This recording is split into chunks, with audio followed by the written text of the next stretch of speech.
January 13th, 1915. 10:22 a.m. The War Council chamber in Whitehall was cold. Not uncomfortable cold, the kind of cold that seeps into old stone buildings and never leaves. Outside, London was gray and frozen. Inside, the most powerful men in the British Empire sat around a long table covered in maps. Winston Churchill was 40 years old, First Lord of the Admiralty, the man responsible for the most powerful navy in the world. He had a plan that would end the war in 6 months. A plan that would knock the Ottoman Empire out of the fight, open a supply route to Russia, and force Germany to fight on 3 fronts simultaneously. Admiral John Fisher sat across from him, 64 years old, First Sea Lord, the man who had rebuilt the Royal Navy from the ground up and personally designed the dreadnought battleship. Fisher listened to Churchill's plan in silence. Then he stood up and walked out of the room. He didn't say a word. He didn't need to. What happened in the next 8 months became the greatest military catastrophe in British history. A campaign that killed 56,000 Allied soldiers, wounded another 123,000, and accomplished absolutely nothing.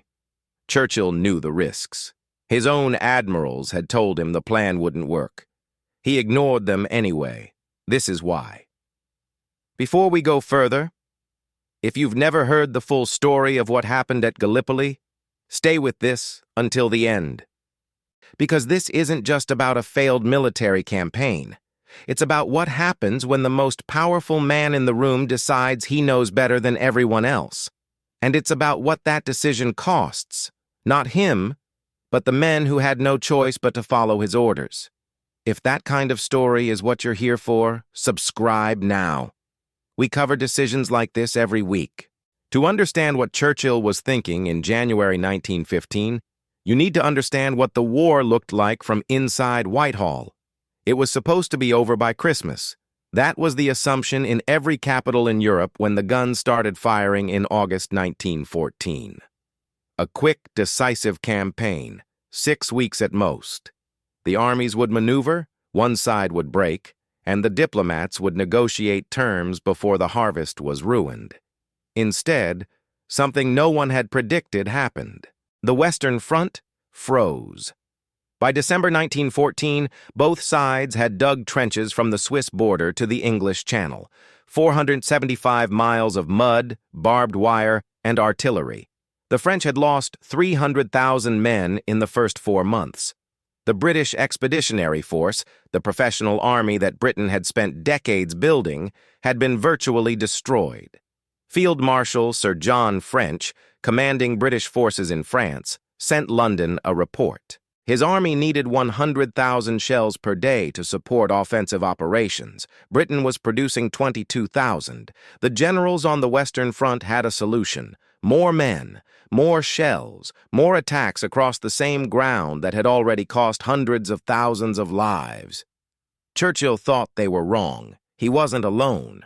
Secretary of State for War Lord Kitchener, Chancellor of the Exchequer David Lloyd George, and several members of the War Council all believed that attacking the same fortified positions with the same tactics would produce the same catastrophic results. They called themselves the Easterners. Find a different front. Attack where Germany was weakest. Force a breakthrough somewhere the enemy wasn't expecting. Churchill had the perfect target, the Dardanelles, a narrow strait 38 miles long connecting the Aegean Sea to the Sea of Marmara. At its narrowest point, just 1 mile wide. On the far side sat Constantinople, capital of the Ottoman Empire. The logic was elegant. If the Royal Navy could force the strait, they could threaten Constantinople directly. The Ottomans would sue for peace. Bulgaria and Romania would join the Allies. Russia would receive a supply route through the Black Sea. Germany would face a new front from the south. Churchill presented this plan to the War Council on January 13, 1915. He made it sound simple. It wasn't. Admiral John Fisher was not a man who minced words. He had served in the Royal Navy for 53 years. He had fought in the Anglo-Zanzibar War, commanded the North America and West Indies station, and served as First Sea Lord twice. He had personally overseen the construction of HMS Dreadnought, a battleship so advanced it made every other warship in the world obsolete overnight. Fisher understood naval warfare the way Churchill understood politics, instinctively, completely, with a confidence that sometimes crossed into arrogance, and Fisher believed the Dardanelles plan would fail. His objections were specific and technical. The strait was heavily fortified. The Ottomans had installed artillery batteries on both sides of the channel, capable of firing directly at any ship attempting to pass. The channel itself was laced with minefields, 11 rows of mines stretching across the narrowest sections. Worse, the geography was catastrophically unfavorable. Ships navigating the strait would be forced into a narrow channel at slow speed, unable to maneuver. They would become stationary targets for artillery that had pre-ranged every section of the water. Fisher had a name for what Churchill was proposing: a killing ground. His formal objection, submitted to Churchill in January 1915, stated that a purely naval operation against the Dardanelles would require modern battleships that Britain could not afford to lose. Every ship sunk in the strait was a ship not available to face the German high seas fleet in the North Sea. Fisher proposed an alternative. If the Dardanelles was worth attacking, attack it properly.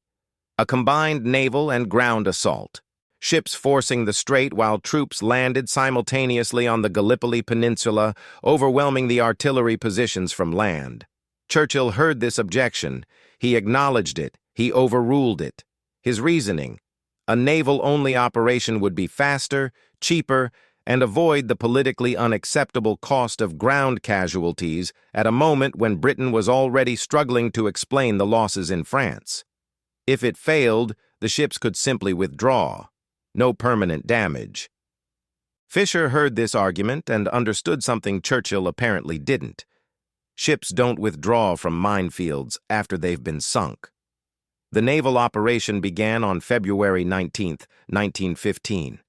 British and French warships opened fire on the outer Ottoman forts at the entrance to the strait. The bombardment was effective.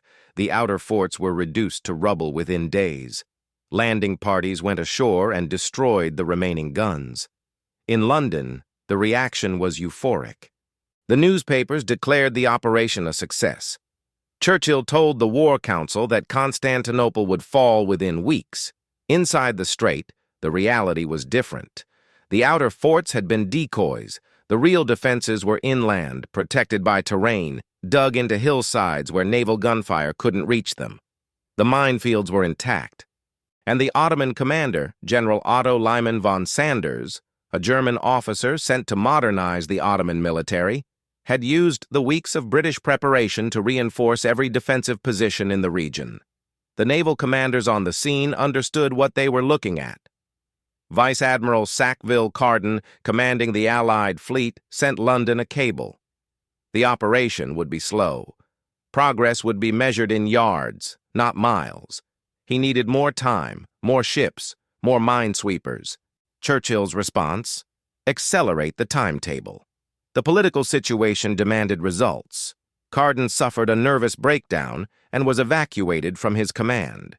His replacement, Vice Admiral John de Robeck, inherited the operation and the impossible position of his predecessor. On March 18, 1915, de Robeck ordered a full fleet assault on the strait's inner defenses. 18 Allied battleships advanced in 3 lines. The plan was to suppress the shore batteries while minesweepers cleared a path through the minefield. The minesweepers turned back under fire. Their crews were civilian contractors, not naval personnel. They hadn't been trained or prepared for combat operations under artillery fire. The battleships pressed on without cleared lanes. By the end of March 18th, 3 battleships had been sunk. 3 more were severely damaged. 700 sailors were dead. De Robeck called a halt. He sent London a cable informing the Admiralty that a purely naval operation could not force the strait. Ground troops would be required. Churchill was furious. He wanted de Robeck to continue the attack. De Robeck refused. For the first time in the operation, a naval commander had directly defied Churchill's instructions. And de Robeck was right. An investigation after the war would reveal that the Ottoman artillery was nearly out of ammunition on March 18th. One more sustained attack might have broken through. But de Robeck didn't know that. He knew only what he could see. 3 sunken battleships, 600 dead sailors, minefields his ships couldn't clear under fire. He made the decision any rational commander would make. Churchill made a different decision. If the Navy couldn't do it alone, he would add ground troops, not instead of the naval assault. In addition to it, the operation would continue. It would simply become larger. This is where a bad plan became a catastrophic one. Lord Horatio Herbert Kitchener was the most famous soldier in Britain. His face stared from recruiting posters on every street corner. "Your country needs you," pointing finger, enormous mustache, the symbol of British military authority. Kitchener controlled the ground troops Churchill needed. He was skeptical of the Dardanelles operation from the beginning. His skepticism was based on the same calculation Fisher had made. You cannot take fortified terrain from the sea alone. You need infantry, and infantry assaulting prepared defensive positions against an entrenched enemy is the same problem they were already failing to solve in France. But Kitchener was also trapped by the same political logic as Churchill. The War Council wanted results. The Western Front was producing nothing but casualties. If the Dardanelles offered any alternative path to victory, it had to be attempted. Kitchener approved the ground operation. Then he made a decision that would define the campaign. The troops allocated to the Gallipoli landings were not his best. The experienced divisions, the ones with trained officers and veteran sergeants who had survived the chaos of 1914, were committed to France. Gallipoli would be fought by the Australian and New Zealand Army Corps, the ANZACs, well-trained, motivated, physically capable, but colonial troops who had never been in combat, led by officers who had never commanded men under fire, against an Ottoman army defending its home territory, led by Mustafa Kemal, a 34-year-old Ottoman officer who had been passed over for promotion twice and assigned to a reserve division almost as an insult. On April 25, 1915, Allied forces landed on the Gallipoli Peninsula. The landing at ANZAC Cove went wrong from the first moment. The boats drifted north of their intended landing point in the darkness. Instead of the gradual beach marked on the maps, the men climbed from their boats into the face of steep cliffs, razor-sharp ridges, deep ravines, terrain that made organized movement almost impossible. They were met by a single Ottoman battalion. Mustafa Kemal recognized within minutes what was happening. He sent a runner to his divisional commander requesting permission to commit his entire reserve division to the defense. Permission was denied. He didn't have authority to commit those forces. Kemal looked at his battalion commander and said, "I am not ordering you to attack. I am ordering you to die. In the time which passes until we die, other troops and commanders can come forward and take our places." The battalion held. By the time the ANZAC forces had pushed inland, Kemal's reserve division had arrived. The Ottomans occupied the high ground. Every tactical advantage belonged to the defenders. The ANZACs dug in. The campaign that was supposed to last weeks became months. Churchill continued to believe the operation could succeed. Throughout May, June, and July of 1915, he pushed for more resources, more troops, more attacks. Each offensive gained a few hundred yards of ridge. Each offensive cost thousands of casualties. The mathematics were brutal. At the Battle of Krithia, 3 separate assaults on the same hill in May and June, British and French forces lost 14,000 men. They advanced 600 yards. At Lone Pine, Australian forces captured Ottoman trenches in 4 days of fighting. They lost 2,000 men. The position had no strategic value. The heat was killing soldiers who hadn't been shot. Water was rationed. Medical facilities were overwhelmed. The smell of unburied dead carried for miles. In London, Fisher reached his breaking point. He had been warning Churchill for months. He had submitted formal objections. He had threatened to resign. Churchill had managed, soothed, and outmaneuvered him at every turn. On May 15, 1915, Fisher resigned. Not quietly. He wrote letters to every member of the War Council explaining exactly why. The Dardanelles operation was a catastrophe, enabled by a First Lord of the Admiralty who overruled professional naval advice for political reasons. The political explosion was immediate. Prime Minister Herbert Asquith was forced to form a coalition government with the Conservative opposition. The Conservatives had one condition for joining: Churchill must leave the Admiralty.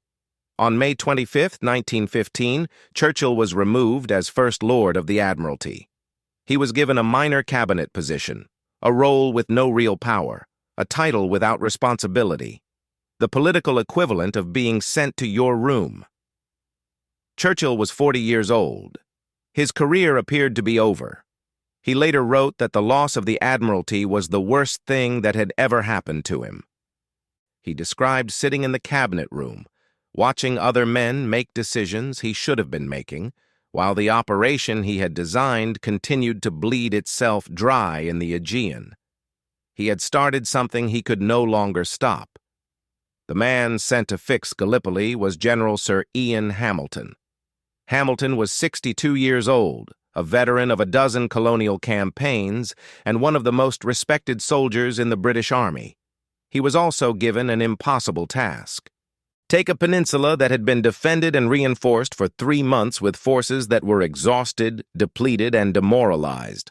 Hamilton's solution was a flanking operation, a new landing at Suvla Bay, north of the ANZAC position. Fresh troops.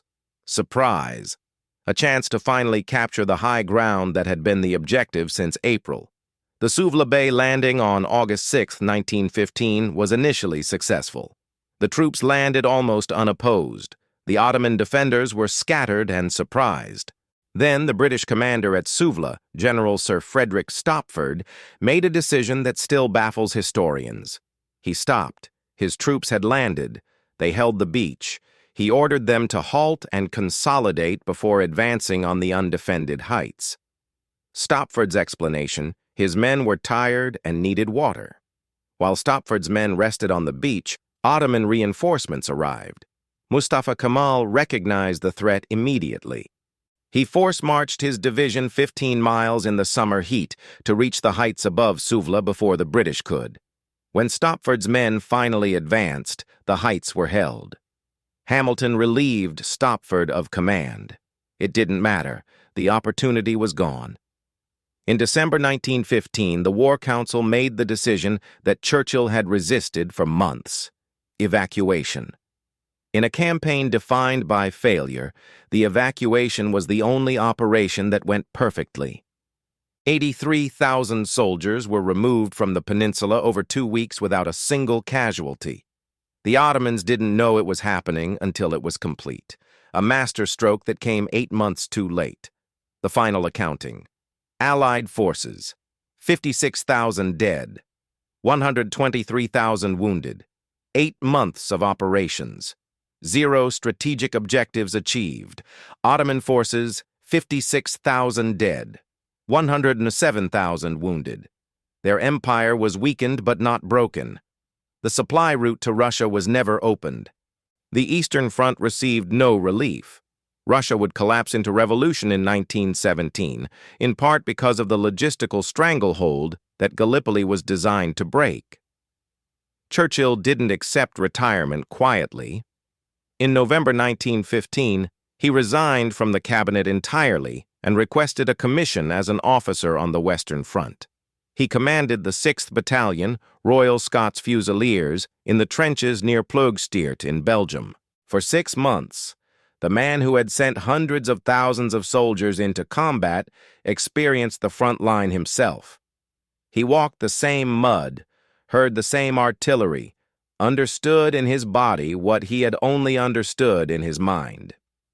He returned to Parliament in 1916, rebuilt his reputation slowly, methodically, over the next 2 decades.